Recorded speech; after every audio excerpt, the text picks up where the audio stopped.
Dear students, good morning.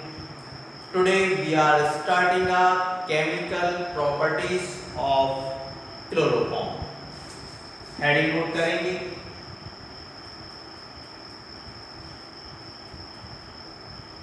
Chemical properties of chloroform.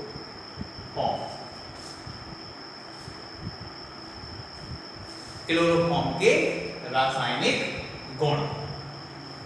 इससे पहले की क्लास में हम क्लोरोफॉर्म के प्रिपरेशन की मेथड को कंप्लीट कर चुके हैं. आज हम क्लोरोफॉर्म की केमिकल प्रॉपर्टीज मींस रासायनिक गुण स्टार्ट करेंगे. बहुत ही महत्वपूर्ण रिएक्शंस हैं बोर्ड एग्जाम के लिए. आपको सभी रिएक्शंस को कॉपी में नोट करना है, बार बार रिएक्शन को बनाकर देखना है.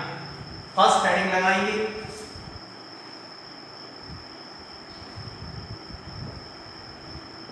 हाइड्रोलाइसिस. इसे हम हिंदी में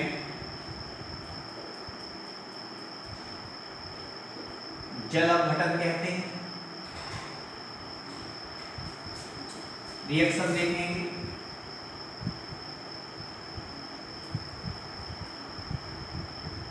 CHCl3 its chloroform react with potassium hydroxide. ये पोटेशियम हाइड्रोक्साइड एक्वस है, जलीय है. आप यहाँ डायरेक्ट 3 भी राइट कर सकते हैं. मैंने 3 टाइम राइट किया हुआ है.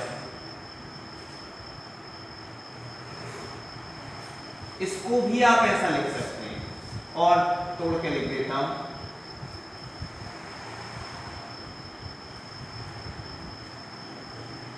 It's chloroform. इसको आप ऐसा भी राइट कर सकते हैं CHCl. यहां से 3KCl टूट जाएगा. 3KCl is potassium chloride. HCCl का प्लेस हाइड्रोक्सिल ग्रुप ले लेगा. यहाँ 3 हाइड्रोक्सिल ग्रुप थे. रिएक्शन आगे चलेगी. यहाँ से वाटर मॉलिक्यूल निकल गया. अब आपके पास जो बचा है वो है HCOO और H. HCOO और H इट्स फॉर्मिक एसिड. इसको अगेन रिएक्ट कराएंगे KOH से मीन्स पोटेशियम हाइड्रोक्साइड से. HOK ये KOH लिख दिया मैंने. ये पोटेशियम हाइड्रोक्साइड को पलट के राइट किया हुआ है. आप ध्यान देंगे यहां से फिर एक वाटर मॉलिक्यूल लिख लेगा H2. अब आपके पास बचा है HCOOK. HCOOK it's potassium format. तो क्लोरोफॉर्म को जब हम एक्वस पोटेशियम हाइड्रोक्साइड से रिएक्ट कराते हैं तो आपको पोटेशियम फॉर्मेट मिलता है. एक इस टाइप से भी लिखा जा सकता है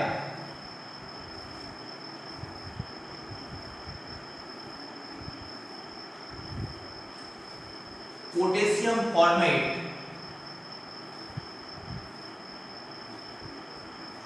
फ्रॉम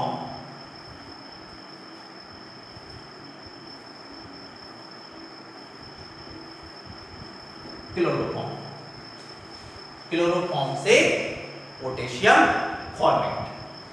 इसका क्वेश्चन आ सकता है how is potassium format obtain from chloroform. आप ध्यान देंगे, क्लोरोफॉर्म से पोटेशियम फॉर्मेट कैसे प्राप्त कर सकते हैं। Potassium format is obtain bye chloroform react with aqueous potassium hydroxide. Chloroform को जलीय पोटेशियम हाइड्रोक्साइड से हम रिएक्ट कराते हैं तो पोटेशियम फॉर्मेट हमें मिल जाती है। सेकेंड हेडिंग लगाएंगे,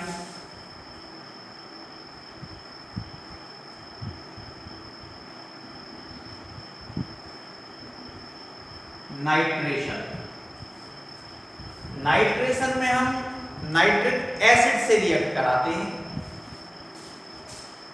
ध्यान दें,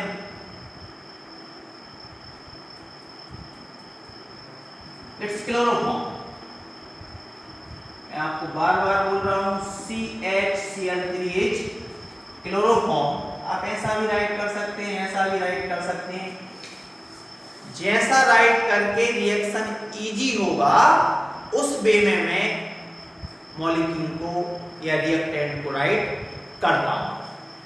तो इस वे में राइट करने के बाद रिएक्शन को कराना बहुत इजी हो जाता है। जैसे नाइट्रिक एसिड का फॉर्मूला होता है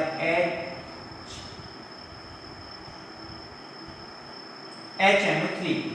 मैंने इसको राइट कर दिया HNO3। आप इसको HNO3 भी लिख सकते हैं।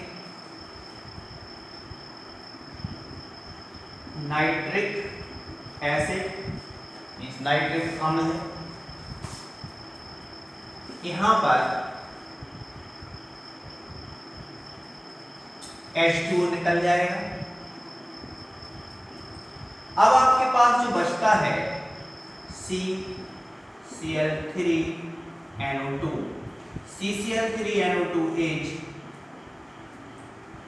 क्लोरोपिक्रिन। आप यहां राइट कर सकते हैं chloropicrin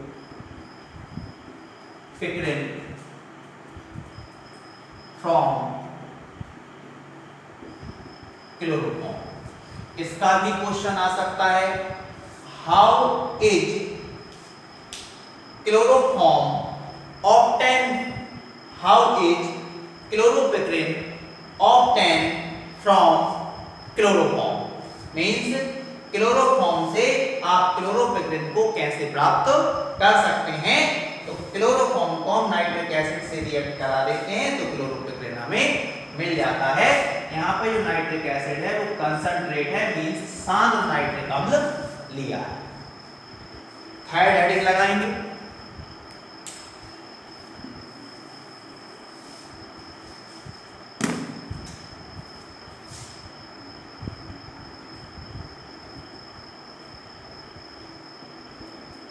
condensation with acetone. In nitration का मतलब होता है हिंदी में नाइट्रीकरण। कंडेंसेशन को हम हिंदी में बोलते हैं संघनन। यहाँ पर एसीटोन के साथ क्लोरोफॉर्म का हम क्या कराने जा रहे हैं, संघनन कराने जा रहे हैं। एसीटोन होती है CH3COCH3, CH3COCH3। इसको आप CH3COCH3,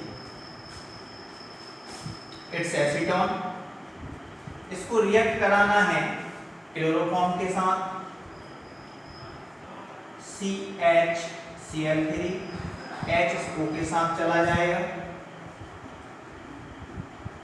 CH3 CH3COH CCl3। It's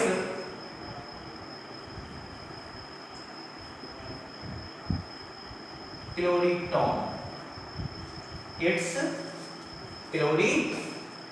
ton, यहां आप राइट कर सकते हैं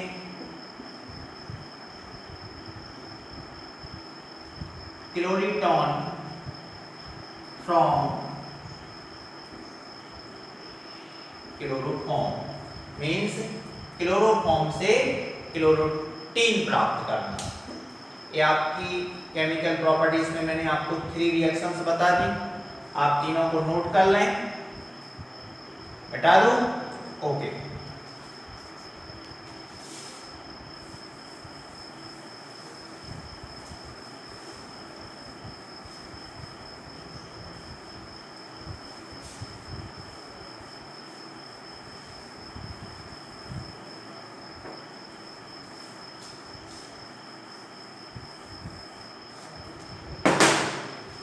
और हेडिंग लगाएंगे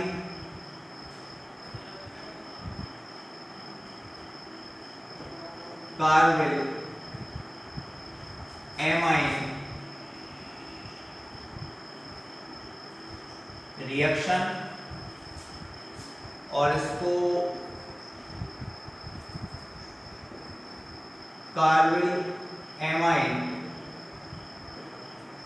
टेस्ट भी कहते हैं। क्यों कहते हैं आप देखेंगे अभी।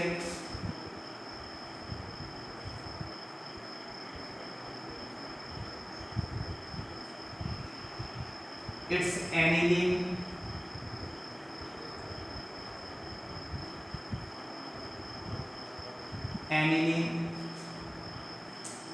एनिलीन जो है वो प्राइमरी एमाइन है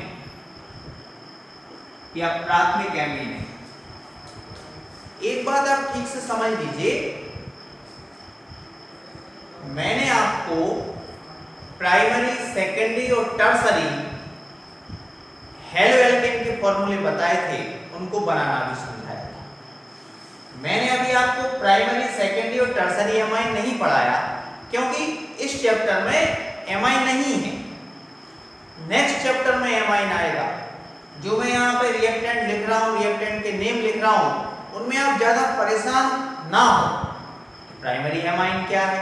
प्राइमरी एमाइन, जब एमाइन की चैप्टर आएगी तो मैं आपको एमाइन के बारे में भी बताऊंगा। इसलिए अभी आपको ये देखना है कि कार्बोनिल एमाइन रिएक्शन जो देता है वो कौन देता है? प्राइमरी एमाइन देता है। और प्राइमरी एमाइन का एक मेंबर जो है वो एनिलीन है। प्राइमरी एमाइन का एक मेंबर क्या है? एनिलीन। आप ध्यान से समझिए। इसको रिएक्ट कराया क्लोरोफॉर्म से in the presence of base 3QH कि मैंने एक क्षार ले लिया। आप ध्यान देंगे 3KCl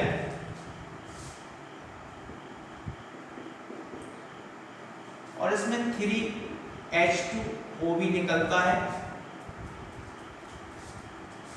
अब आपके पास जो बचता है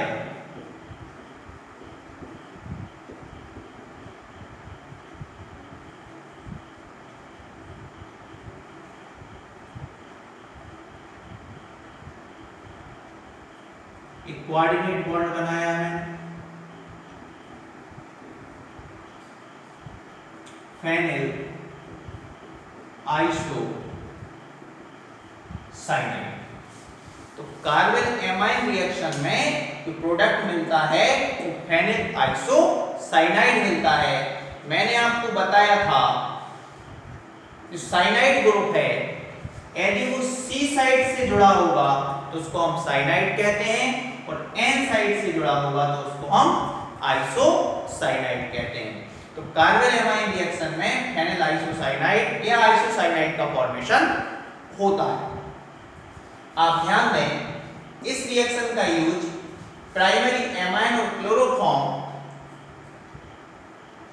के आइडेंटिफिकेशन का टेस्ट लगाने में किया जाता है, इसलिए इसको हम कार्बोनिल एमाइन टेस्ट भी कहते हैं या आइसोसाइनाइड टेस्ट भी इसे कहा जाता है। नेक्स्ट हेडिंग लगाएंगे। देखिए आप में से किसी को इस सर्कल से भी प्रॉब्लम हो सकती है। आप में से किसी को इस रिंग से भी प्रॉब्लम हो सकती है कि रिंग क्या है। ये 11th क्लास में एरोमेटिक कंपाउंड्स वाला एक टॉपिक था जिसमें आपने बेंजीन के बारे में पढ़ा था, उसमें समझाया गया था। अगर आप बेंजीन के बारे में नहीं जानते हैं तो आप मुझे बताएंगे तो मैं आपको बेंजीन एक्सप्लेन कर दूंगा। आप मेरे सामने क्लास में नहीं बैठे हुए हैं जो मैं आपकी फेस रीडिंग से आपको समझ सकूं। आप ध्यान दें, जब तक आप आपकी प्रॉब्लम उस तक नहीं पहुंचाएंगे तब तक मैं आपकी प्रॉब्लम का सॉल्यूशन नहीं कर सकता। नेक्स्ट हेडिंग लगाएंगे।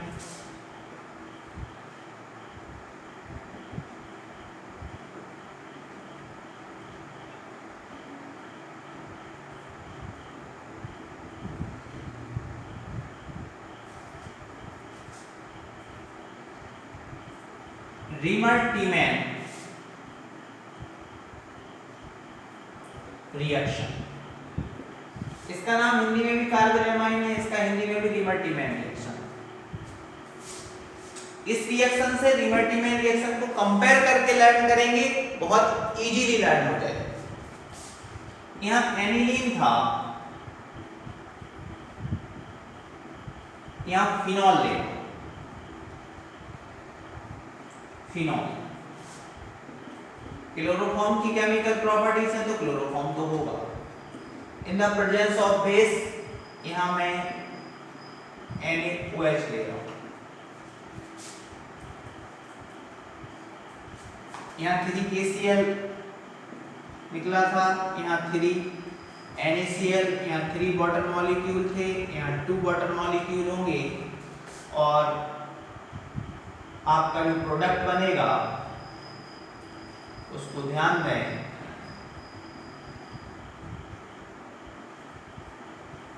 इसका नेम है ऑर्थो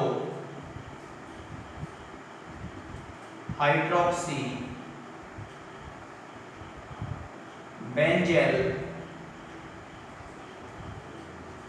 डिहाइड। अब इसकी बैलेंसी को आप चेक कर लें। आप सबसे पहले हाइड्रोजन नंबर को देखें, 2 to the 4, 1 यहाँ पर 5 और 1 यहाँ पर 6। प्रोडक्ट साइड में या राइट हैंड साइड में 6 हाइड्रोजन नंबर है। इस साइड में चेक कीजिए, 3, 1 यहाँ 4 और 1 यहाँ पर 5। मींस रिएक्टेंट साइड या लेफ्ट हैंड साइड में आपको 5 हाइड्रोजन दिखाई दे रहा है, जबकि राइट हैंड साइड में 6 हाइड्रोजन। आप ध्यान दें, बेंजीन रिंग के जो कॉर्नर्स होते हैं, each corner have carbon and hydrogen. जितने भी कॉर्नर हैं सभी कॉर्नर पर कार्बन और हाइड्रोजन होते हैं। जब कोई ग्रुप इस कॉर्नर पे पहुंचता है तो वहां के हाइड्रोजन को हम बाहर निकाल के राइट कर देते हैं। तो एक हाइड्रोजन जो आपको इस साइड एक्स्ट्रा दिख रहा है वो इस कॉर्नर की हाइड्रोजन को हमने बाहर करके लिख दिया। रिएक्शन बैलेंस है, बट इतने से काम नहीं चलेगा। आपको एक प्रोडक्ट और बनाना होगा। It's ortho hydroxy benzaldehyde, it's para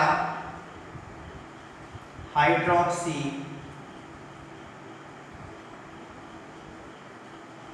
benzaldehyde. इन दोनों का यहां पर मिक्सचर मिलता है। क्या मिलता है? मिक्सचर। राइट दोनों किए जाते हैं, ortho and para, but balance कोई हम कर रहे हैं, दोनों को बैलेंस नहीं कर सकते। जहां जहां मिक्सचर मिलेगा वहां पे कोई एक बैलेंस होगा और लिखे दोनों जाए। ये आपकी रीमर-टीमैन रिएक्शन है। अब किसी को ऑर्थो, मेटा और पैरा पोजीशन में भी प्रॉब्लम हो सकती है। आपने 11th क्लास में बेंजीन रिंग देखा होगा। बेंजीन रिंग में एक ग्रुप यहां जुड़ा हुआ है सपोज दैट, और सेकंड ग्रुप यहां जुड़ा हुआ है, तो इस पोजीशन को हम ऑर्थो पोजीशन कहते हैं। यदि ग्रुप मैं तीनों राइट कर देता हूं, आप नोट कर लेना। इस पोजीशन पे ग्रुप होगा उसको ऑर्थो कहेंगे,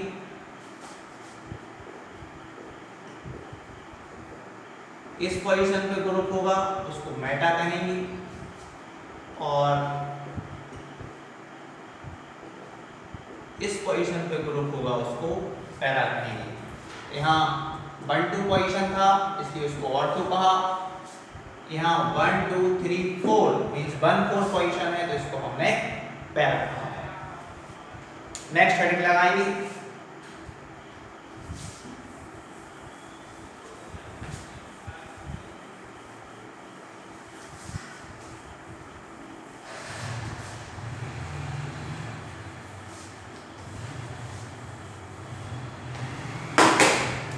सिक्स नंबर की प्रॉपर्टी से डी हेलोजिनेशन, इसको हिंदी में हम कहते हैं बी हेलोजिनीकरण, बी हेलोजिनीकरण। ध्यान दें CH क्लोरोफॉर्म, इसको रिएक्ट कराते हैं सिल्वर पाउडर से, ये सिल्वर पाउडर अगेन क्लोरोफॉर्म ले लिया, इतना यहां से टूट जाएगा मीन्स 6 KgCl। अब आपके पास जो बचा है CH ट्रिपल बॉन्ड, वैलेंसी पूरा करने ट्रिपल बॉन्ड लगाना पड़ेगा। 2 कार्बन के लिए, 1 ट्रिपल बॉन्ड के लिए आयन इथाइन, इसको हम एसिटिलीन भी कहते हैं। इसका क्वेश्चन बहुत पूछा जाता है, how is acetylene obtain from chloroform. ध्यान दें, how is acetylene obtain from chloroform, मतलब क्लोरोफॉर्म से एसिटिलीन को कैसे प्राप्त कर सकते हैं। तो क्लोरोफॉर्म को आप सिल्वर पाउडर से रिएक्ट करा देते हैं तो आपको एसिटिलीन मिल जाती है। नेक्स्ट,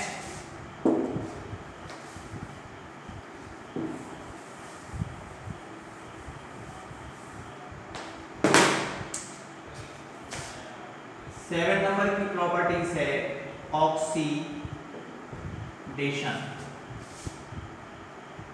इसको हिंदी में कहेंगे ऑक्सीकरण। इसमें बहुत कुछ है सीखने और सुनने के लिए, आप ध्यान से सुने।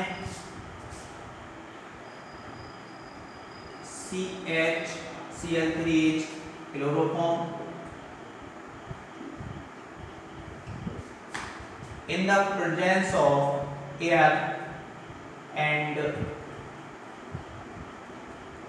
sunlight, in the presence of air and sunlight, chloroform वायु और प्रकाश की उपस्थिति में ऑक्सीडाइज हो जाता है, उसका ऑक्सीकरण हो जाता है और COCl2 बनाता है। COCl2 इज कार्बोनिल क्लोराइड, इसे फॉस्जीन भी कहते हैं।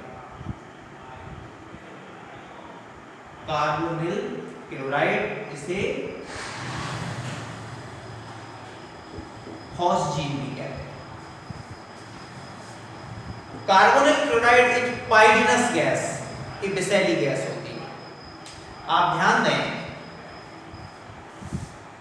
क्लोरोफॉर्म वायु और प्रकाश एयर एंड सनलाइट की प्रेजेंस में पॉइजनस गैस कार्बोनिल क्लोराइड का फॉर्मेशन करता है। इसलिए ऐसे क्लोरोफॉर्म का उपयोग एनास्थेटिक एजेंट के रूप में नहीं किया जा सकता। एनास्थेटिक से मतलब है संवेदनाहारी या निश्चेतना से सीधी सी भाषा में कहें, संवेदनहारी निश्चेतना या एनास्थेटिक का मीन्स होता है बेहोश करना। ये बेहोश करने की दवा है। कौन? क्लोरोफॉर्म। बट यदि एयर और सनलाइट से रिएक्ट हो गया तो पॉइजनस गैस बनाएगा, कार्बोनिल क्लोराइड, तो इसका हार्मफुल इफेक्ट पड़ेगा बॉडी पर। इसलिए क्लोरोफॉर्म को एयर और सनलाइट से प्रोटेक्ट करके रखा जाता है। कैसे रखा जाता है आप ध्यान दें।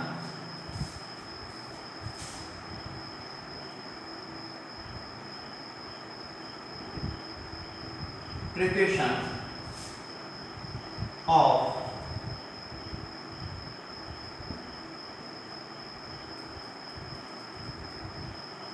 Storage of chloroform. क्लोरोफॉर्म को स्टोर करने के लिए सावधानी या क्लोरोफॉर्म के स्टोरेज की सावधानी, इसको मतलब हम किस तरह रख सकते हैं कि वो पॉइजनस गैस का फॉर्मेशन ना करे। First is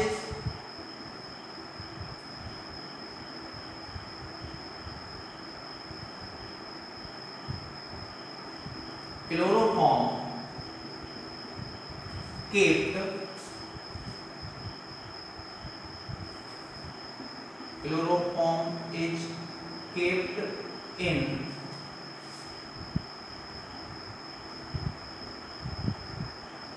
blue or brown bottles।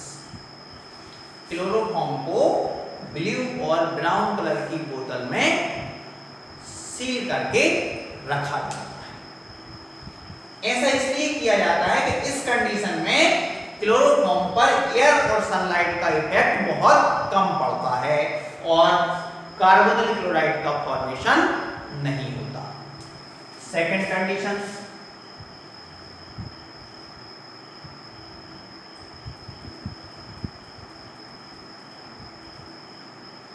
Chloroform is kept by mixing 1%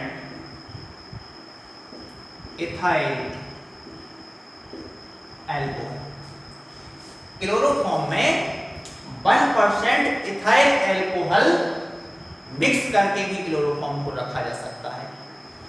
इससे उसका जो ऑक्सीडेशन है या उसका जो ऑक्सीकरण है या जो कार्बोनिल क्लोराइड बन रही है उसका बनना कम हो जाता है।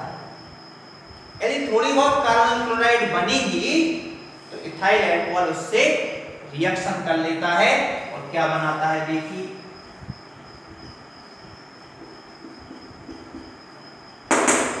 It's carbonyl chloride.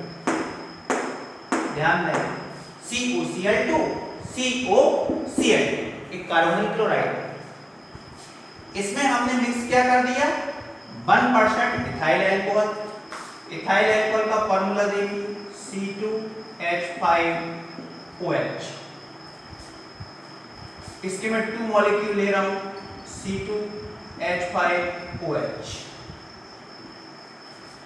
ये यहां से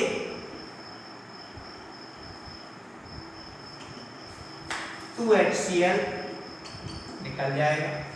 अब आपके पास क्या बचा, O C2H5O। इसको आप ऐसे भी राइट कर सकते हैं C2H5 का होल ट्वाइस और CO3। It's diethyl carbonate. क्या है? डाइइथाइल कार्बोनेट है और एक पॉइजनस नहीं है। इसलिए क्लोरोफॉर्म को रखने के लिए 2 सावधानियां बरती जाती हैं। पहली ये है कि इसको ब्लू और ब्राउन कलर की बोतल में रख देते हैं। दूसरी ये है कि उसमें 1% इथाइल अल्कोहल को मिक्स करके रख देते हैं। सावधानियां क्यों रखी जाती हैं? क्योंकि यदि वो एयर और सनलाइट के कांटेक्ट में आएगा तो पॉइजनस गैस कार्बन क्लोराइड का फॉर्मेशन करेगा। इसी के साथ हमारी क्लोरोफॉर्म की केमिकल प्रॉपर्टीज कंप्लीट हो जाती हैं। आप रिएक्शन को नोट कर लें, बार बार नोट करके देखें, जो पुराने लेक्चर हैं उसको भी रिवाइज करते रहें, तभी आपको अच्छा लाभ प्राप्त होगा। इस तरह यदि आप पढ़ते हैं कि रिएक्शन को बार बार नोट कर करके देखना है तो निश्चित ही रिएक्शन आप एग्जाम में लिख के आ पाएंगे। और बार बार स्टूडेंट्स बोलते हैं सर रिएक्शन भूल जाते हैं, सर रिएक्शन भूल जाते हैं, उसका कारण ये है कि उसकी हम प्रैक्टिस कम करते हैं। रिएक्शन को बार बार लिख लिख के देखिए, रिएक्शन आपको लर्न हो जाएगी। यदि कोई डाउट है तो मुझसे आप क्वेश्चन पूछ सकते हैं। अभी कुछ स्टूडेंट ने बताया था कुछ कि सर हमें कुछ कम समझ में आ रहा है, किसी ने कहा पूरा समझ में आ रहा है। जिनको कम समझ में आ रहा है उसमें क्वेश्चन ढूंढिए कि आपको डाउट कहाँ है, वो डाउट मुझसे पूछिए, मैं उसके एक्सप्लेन करूंगा। आज की क्लास में हम इतना ही रहने देते हैं। नेक्स्ट क्लास में एक नए टॉपिक के साथ मिलते हैं। धन्यवाद। जय हिंद।